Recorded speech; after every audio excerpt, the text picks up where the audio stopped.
எல்லாருக்கும் ஒரு சினிமாட்டிக் மோட்ல இந்த கோல்ட் காயின் எல்லாம் கடிக்கணும்னு ஒரு ஆசை. அந்த ஆசையில தான் நாங்கள் கோல்ட் காயின் கடிக்கலைங்க, கோல்ட் சாக்லேட்டை தான் கடிச்சோம். நாங்கள் இன்னைக்கு வந்துக்கிற இந்த பிளேஸுக்கு நல்ல இன்ட்ரோ ஒன்று யோசிச்சு வச்சிருந்தேன். எப்படின்னு சொல்கிறேன் கேளுங்க. நீங்கள் கோல்ட் ரோட்டில் தெய்வல பக்கமாக பெய்த்துட்டிக்கும் போது பிரைட்டாக கலர்ஃபுல்லாக ஒரு இடம் தெரியும். நீங்களும் நோட் பண்ணிப்பீங்கன்னு நினைக்கிறேன். ஃபியூஷன் ஃபுட் கோர்ட்டில் என்ட்ரன்ஸ்லேயே இருக்கிற இந்த சொக்கோ லாலா இவங்களோட ஷாப் ஃபுல் அண்ட் ஃபுல்லி கிளாஸால் இருக்கிறதால இவங்க இந்த சாக்லேட் எல்லாம் ஷோ பண்ணி வச்சுக்கிறது வெளியால தெரியுது. அதை பார்க்கும்போதே உள்ளே போகணும்ன்ற ஒரு ஃபீல் வருதுங்க. ஓகே, உள்ளே பெய்த்தது நான் இவங்கள்ட்ட ஃபஸ்ட்டு என்ன பார்த்தேன்னு சொன்னால், ஒவ்வொரு சாக்லேட்டையும் கிஃப்ட் கொடுக்குற மாதிரிக்கு ஒரு பொக்கே ஸ்டைலில் செஞ்சு வச்சுருந்தாங்க. எல்லாமே பார்க்க அழகாக இருந்துச்சு. இன்னும் இது மாதிரி பெரிய டெடி சின்ன டெடி எல்லாம் வச்சுருந்தாங்க. இவங்க கிட்ட ஸ்னிக்கர்ஸ், கிட்கட், டெய்லி மில்க் இப்படின்னு சொல்லி எல்லா சாக்லேட்டும் இருக்குது. என்ன மெயின் மேட்டர்னு சொன்னால் 100 ரூபீஸ்லேருந்தே ஸ்டார்ட் ஆகுது இவங்களோட ப்ரைஸ் எல்லாம். அண்ட் இவங்க கிட்ட Oreo biscuits and spicy Korean noodles, இன்னும் ஃபாரின் சிப்ஸ் எல்லாம் வச்சுக்கிறான். இன்னும் இந்த பிரைம் எனர்ஜி ட்ரிங்க்,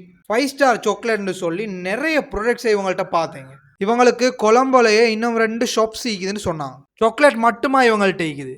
இல்லை, ட்ரை ஃப்ரூட்ஸ், ட்ரை நட்ஸ் எல்லாம் வச்சுக்கிறாங்க. ஃபைனலி தான் இந்த சாக்லேட் இன்ஜெக்ஷனை பார்த்தோம். இது மாதிரி ஒன்று கண்ணில் பட்டா சும்மா விட்டுருவோமா? பாருங்க செய்கிற வேலையை.